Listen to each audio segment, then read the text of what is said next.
one beak come out.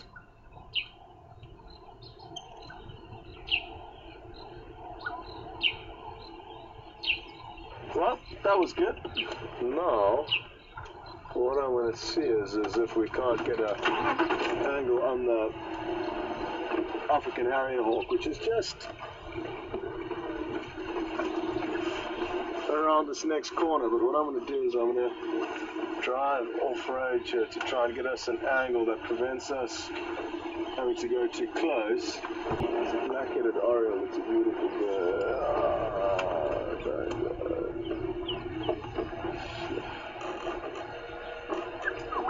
That bird you can hear calling.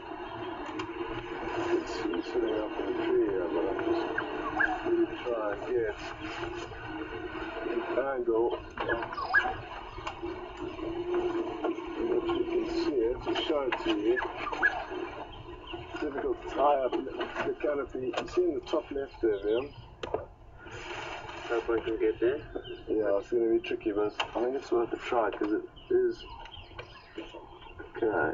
Need to make an adjustment to the camera. Okay. So because it is so, there you go. So if you keep spot on. So be patient now, and I'm hoping it is jumping around. I'm hoping it's going to jump around onto a clear branch, and you'll see its beautiful colorations. It's bright yellow with a black head and a red bill. Oh, it's feeding. Look at that. You can see that tiny little insect only just in the end of its beak, and that is the black-headed Oriole, which we thankfully got to show you. It was brief. Well done, VM. And I'm also very glad you got to not only see the bird, but hear its beautiful call.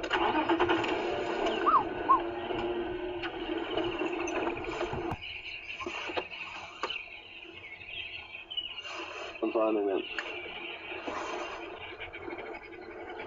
So we are a bit far away, but you can see their white faces, hence the name white-faced, and then whistling duck due to their whistle-like call.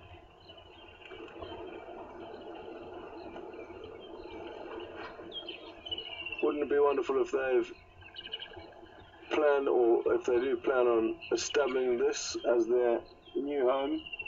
Dynamics will be changing quite greatly with the dams over the next few weeks and the bird life that we find in them. And that's due to the fact that the water levels are ever increasing. And as the water level does increase, especially up into the shallow grassy areas that were initially dry, this provides a lot of good feeding opportunities for ducks.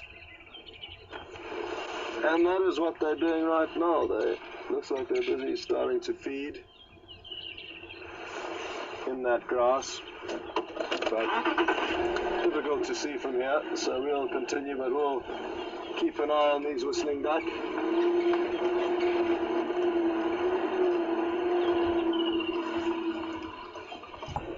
bird that we were watching was one that does lay their eggs on the ground, and a few of the lapwing plover-like birds are the same. They are ground nesters. I'm trying to think of some others that nest on the ground, but not too many come to mind. The ostrich obviously do as well.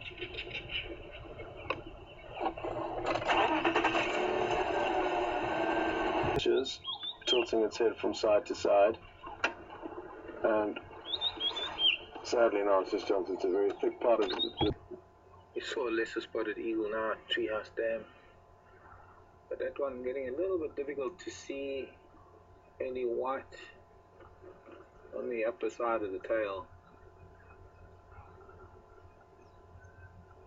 Just not banking strong enough for us to get a good look.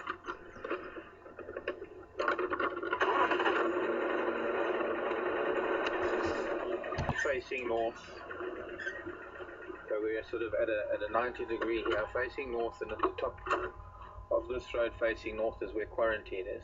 Now, if we swing over to the left and we look to the west, where Philemon's cut line is,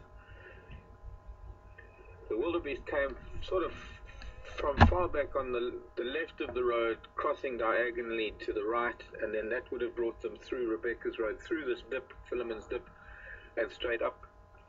And when we got to a little way up Philemon's cut line, we managed to find the wildebeest tracks with lion tracks when the wildebeest tracks left the road. And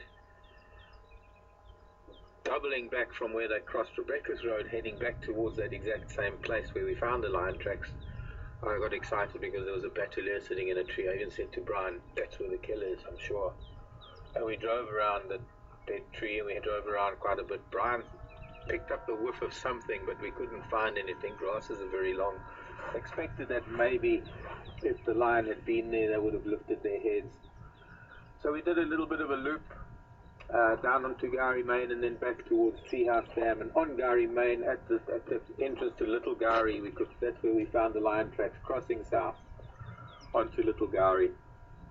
And there's a good possibility that it was maybe the Sticks ladies, because I know that the Sticks were around yesterday.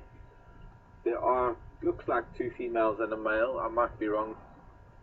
But they obviously had, after they were on Philemon's cut line here, they must have gone south towards Treehouse Dam and then turned from Treehouse Dam and headed up towards Little Gowrie. Now, for a couple of adults or 3 adult lions, if they did manage to catch this calf, it probably would have taken but a few minutes to finish that carcass with 3 big adults. So it's not likely that we're going to find the carcass. But the other alternative that I was thinking of was maybe that the wildebeest were on their way back here from Arathusa. There's a good chance that maybe something happened on Arathusa airstrip that brought them back here while they've come back to this open area.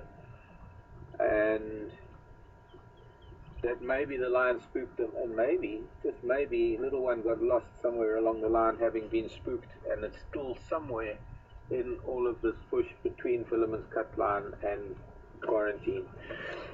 So to conclude the morning's drive, I think since we've had quite a little bit of a saga this morning, let's go back to quarantine. We're going to go back to the herds and have a look and see what's going on there. There, who's that? Another eagle. Just taken off from here. Could have been a tawny, I guess. Why it was on the ground there. So I'd like to just conclude the drive, going back up there, and that sort of ends the circle. We can only hope that maybe when the wind calms down and animals calm down a little bit after this wind and weather has been upsetting them a little bit, and maybe she will hear the calf and maybe the calf will hear her, and maybe things will turn out for the best. It's a far better scenario than thinking that those lions did devour that calf, but there is nothing that we can do to solve this mystery unless the calf appears. It is an African hoopoo.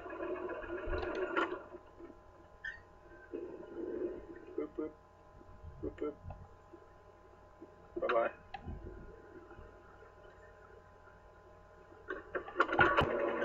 Operation. If I'd been with guests, or even if I'd been on my own, I probably would have found those tracks and gone in on foot, followed tracks on foot. But even then, you could be 5 feet away from the remains of a wildebeest, or rather a lion kill, and you might not even find anything unless you could smell it. Ryan did get a whiff of something at one point. It's difficult for me sitting down here in the cab.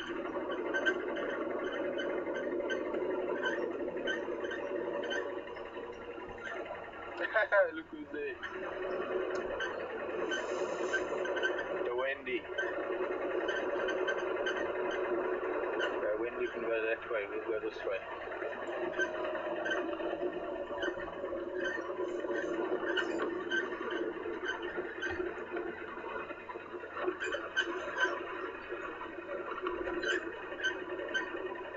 Anything, but it was nice to see what transpires, and now that these wildebeest are back.